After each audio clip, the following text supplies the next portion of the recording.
الحمدللہ رب العالمین۔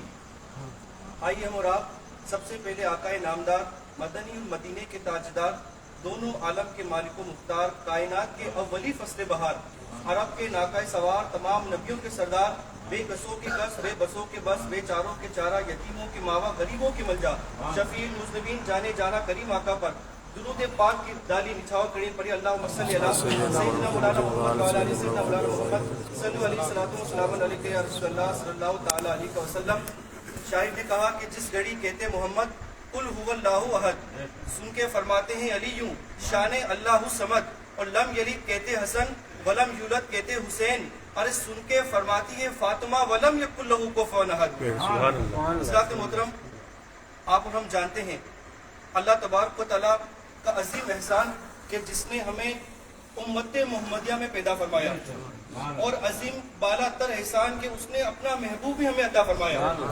حضرات ہم خوش نصیب ہیں، اللہ نے جب دنوں کو بنایا نا، ان دنوں میں سے اللہ تبارک و تعالیٰ نے سید الایام یعنی جمعہ کو سردار بنایا، لیکن جب اس نے مہینے بنائے تو 12 مہینوں میں اگر کسی کو سردار بنایا تو رمضان المبارک کے مہینے کو سردار بنایا۔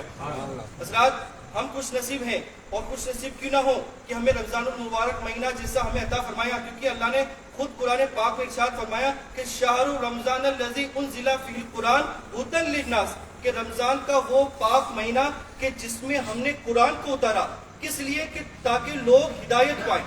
اور رمضان کا وہ متور مہینہ کہ اللہ نے قرآن مجید میں ارشاد فرمایا کہ یا ایھا الذین آمنوا کتب علیکم الصیام کما کتب علی الذین من قبلکم لعلکم تتقون، کہ اے ایمان والوں ہم نے تم پر روزے فرض کیے کہ جیسا کہ تم پر ہم نے پچھلی والی امتوں پہ ہم نے روزے فرض کیے تھے۔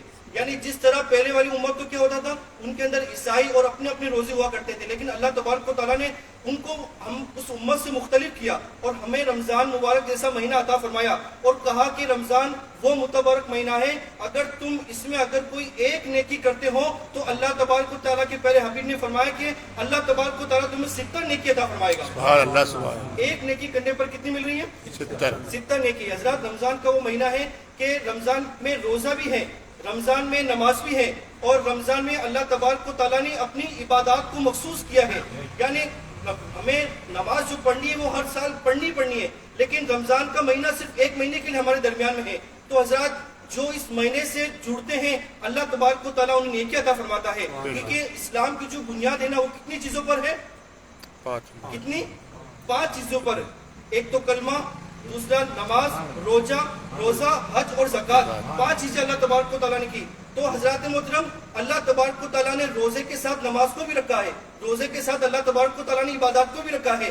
ان 5 چیزوں پر اسلام کی بنیاد یہ 5 چیزیں ہیں، جو کوئی ان پر عمل پیرا ہوتا ہے۔ حضرات فرمایا حضور نے کہ جب کوئی بندہ مومن رمضان کے پورے روزے رکھتا ہے تو اللہ کے پیارے حبیب نے فرمایا کہ اللہ تبارک و تعالیٰ اس کے پچھلے گناہ کو اور اس کے آئندہ کے گناہ کو معاف فرما دیتا ہے۔ سبحان اللہ، سبحان اللہ۔ جو رمضان کے پورے روزے رکھتا ہے۔ آج ہمارا کیا حال ہے حضرات؟ کچھ حضرات ایسے ہیں جو روزہ رکھتے ہیں لیکن نمازیں چھوڑتے ہیں، بے شک۔ کچھ حضرات ایسے ہیں جو نماز پڑھتے ہیں لیکن روزہ نہیں رکھتے، کچھ ایسے ہیں تو رات بھر مطلب جاگتے ہیں، کس کے لیے؟ سحری کے لیے، پھر سحری کر کے نمازوں کو بالائے طاق پھر سو جاتے ہیں، پھر کب اٹھتے ہیں؟ شام کو 5 بجے۔ آپ غور کریں کہ یہ آپ کو روزہ نہیں ہوا، نہ یہ آپ کی عبادت قبول ہوئی، یہ ایک فارمیلٹی ہے جو اللہ کی بارگاہ میں پیش کر رہے ہیں۔ اللہ تبارک و تعالیٰ نے فرمایا اگر ایسا تم کرو گے کہ تمام عبادات کر قیامت کی روز تمہارے منہ پہ مار دی جائے گی۔ بے شک۔ اب غور کریں، ہمارا یہ ایک ہمارا شعار ایسا ہو چکا ہے کہ اس طرح کی عبادات ہم نے بنا لی ہے۔ ابھی تو ڈریم 11 یہ سٹا چل گیا، دیکھو نا تو صفحے خالی ہو گئی۔ آپ حضرات غور کریں، اللہ تبارک و تعالیٰ نے ہمیں پاک مہینہ عطا فرمایا۔ حضرت شب برات جو گزری نا اس پر نامہ اعمال لکھ دیے گئے ہمارے، کون جیے گا، کون مرے گا، کون کتنے گناہ کرے گا۔ اب بندے کے اندر چاہیے کہ جب ہمارا نامہ اعمال لکھ دیا گیا ہے تو ہم اللہ کی بارگاہ میں سجدہ سجود کریں۔ فاذکرونی اذکرکم، تم مجھے یاد کرو میں تمہیں یاد کروں گا۔ وادعونی استجب لکم، تم مجھ سے مانگو میں تمہیں عطا کروں گا۔ حضرات گڑ گڑا کر اللہ کی بارگاہ میں دعا کرو۔ آج فلسطین کا ماحول آپ دیکھ رہے ہیں نا حضرات، ہم تو بڑے محفوظ اور مامون ہیں۔ آپ غور کریں کہ ہم دن بھر روزہ رکھتے ہیں، شام کو ہمیں پتہ ہے کہ روزہ کھولنا ہے، افطاری ہمیں ملے گی، وہاں تو 7 اکتوبر سے لے کر آج تک روزہ ہی روزہ ہے۔ بے شک۔ 7 اکتوبر سے لے کر آج تک روزے روزہ حضرات متبرک مہینہ اللہ نے آپ کے درمیان میں رکھا ہے. آپ اور ہمیں چاہیے کہ ہم اللہ کی عبادات میں گزار کر اللہ تبارک و تعالیٰ کو راضی کریں. اور آج مختصر سی محفل میں جو ہم عرض کرنا چاہتے ہیں وہ یہ ہے کہ آج 10 رمضان المبارک ایک ایسی عظیم ہستی کا ذکر پاک ہے جن لوگ سیدہ طیبہ عابدہ طاہرہ محبوبہ کائنات حضرت خدیجۃ الکبریٰ بنت خویلد رضی اللہ تعالیٰ عنہ کا یوم وصال ہے. حضرات حضرت خدیجۃ الکبریٰ کے بارے میں اکثر لوگ غافل ہیں, لوگ ان کو جانتے نہیں ہیں, کیونکہ ہماری مساجد کے اندر امام حضرات ان باتوں کو آپ تک پہنچاتے نہیں ہیں کہ وہ کون ہے. حضرت خدیجہ کا جو احسان اسلام پر ہے نا, ہم سب پر جو احسان اسلام کا ہے, لیکن اسلام پر احسان اگر کس کا ہے تو وہ حضرت خدیجہ الکبریٰ کا ہے. بے شک سبحان اللہ. انہوں نے اپنا سارا مال اللہ تبارک و تعالیٰ کی راہ میں حضور کے قدموں میں لا کے رکھ دیا کہ تمام کا تمام مال ہے, تم جس کے لیے حضور چاہتے ہو اس کے اوپر قربان کر دو. اور یہ حضرت خدیجۃ الکبریٰ ہے, اسلام کی پہلی خاتون جو اسلام لے کر آئی, جو محسن اسلام کہلائی. حضرات صحابہ کرام فرماتے ہیں کہ ہمیں جب کوئی مشکل پیش آتی, کوئی مصیبت پیش آتی, تو ہم حضور کے دربار میں جاتے اور آپ کا چہرہ انور دیکھ کر دلوں کو سکون حاصل کرتے تھے. لیکن آقا نے فرمایا میرے صحابہ جب مجھے کوئی پریشانی لاحق آتی تو میں کہیں اور نہیں جاتا بلکہ حضرت خدیجۃ الکبریٰ کے پاس جاتا اور ان کا چہرہ انور دیکھ کر اپنے رنج کو دور کر لیا کرتا تھا. لوگ حضور کے پاس جا رہے ہیں, لیکن حضرت محترم ہمارے آقا کس کے پاس جا رہے ہیں؟ حضرت خدیجۃ الکبریٰ کے پاس جا رہے. اور یہ وہ خدیجۃ الکبریٰ ہے حضرات کہ حضرت آقا علیہ الصلوۃ والسلام جب 25 سال کی عمر ہوئی نا, اور آپ کی عمر ہوئی 40 سال, آپ نے 2 شادیاں کری عرب کے 2 بڑے سردار سے, دونوں سے آپ کا طلاق ہو گیا. اب حضرت خدیجہ فرماتی ہے کہ 40 سال گزر گئے, اب میرے اندر کوئی بھی ایسی خواہش نہیں کہ مجھے نکاح کرنا ہے.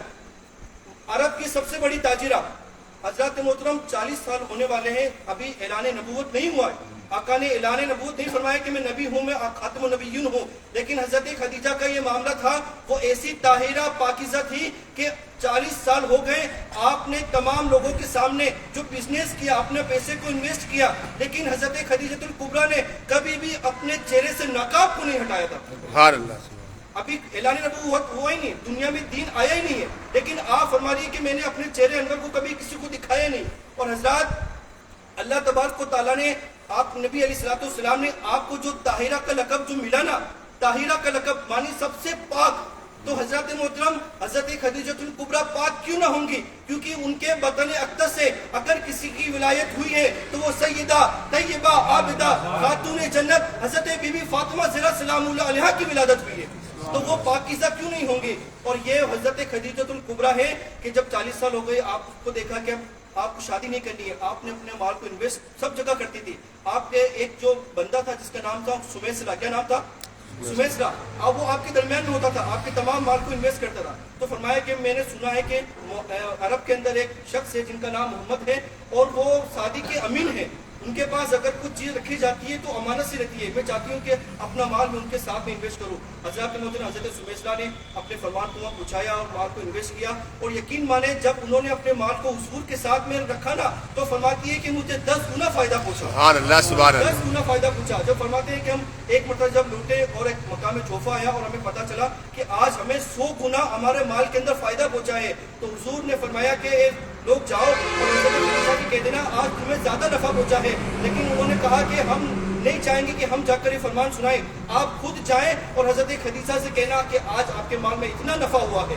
حضرات یہ ان سے تعلقات کا تھا, اور حضرت سمیسرا حضور کو حضرت خدیجہ کو خبر دیتے تھے کہ حضور ایسے ہیں, فلاں ہیں, فلاں ہیں. اب حضرت خدیجہ کے درمیان میں الفت اور محبت پیدا ہوئی, اور آپ نے اپنی بادی سے کہا کہ جاؤ حضور سے کہنا میں آپ سے ازدواج زندگی میں بندنا چاہتی ہوں. حضرات محترم وہ باندی آئے, حضور کے سامنے فرمان پیش کیا اور فرمایا, حضور نے کہا کہ میں لبیک تو کہہ دوں گا, لیکن میں اپنے چچا جان حضرت جناب ابو طالب سے پوچھوں گا اور اپنی پھوپھی سے پوچھوں گا, اگر وہ اجازت دے دیں گی تو میں حضرت خدیجہ سے نکاح کرنے کو تیار ہوں. حضرات محترم حضرت جناب ابو طالب سے پوچھا گیا, حضرت ان کی پھوپھی جات سے پوچھا گیا, کہا کہ ہم راضی ہیں, آپ 25 سال کے ہیں, وہ 40 سال کی بیوہ ہیں, اسلام اس کی کوئی اجازت نہیں دیتا کہ اس سے نکاح نہ کیا جائے. حضرت ابو طالب نے اجازت دی. حضرت حضور فرماتے ہیں ہم حضرت خدیجہ کے گھر گئے, وہاں نکاح ہوا, اور فرماتے ہیں کہ جب میرا مہر ہوا نا 500 درہم بنا, اور فرمایا اس میں سب سے بڑی خصوصیت یہ تھی کہ میرا خطبہ اگر کسی نے پڑھا ہو تو جناب ابو طالب نے پڑھا.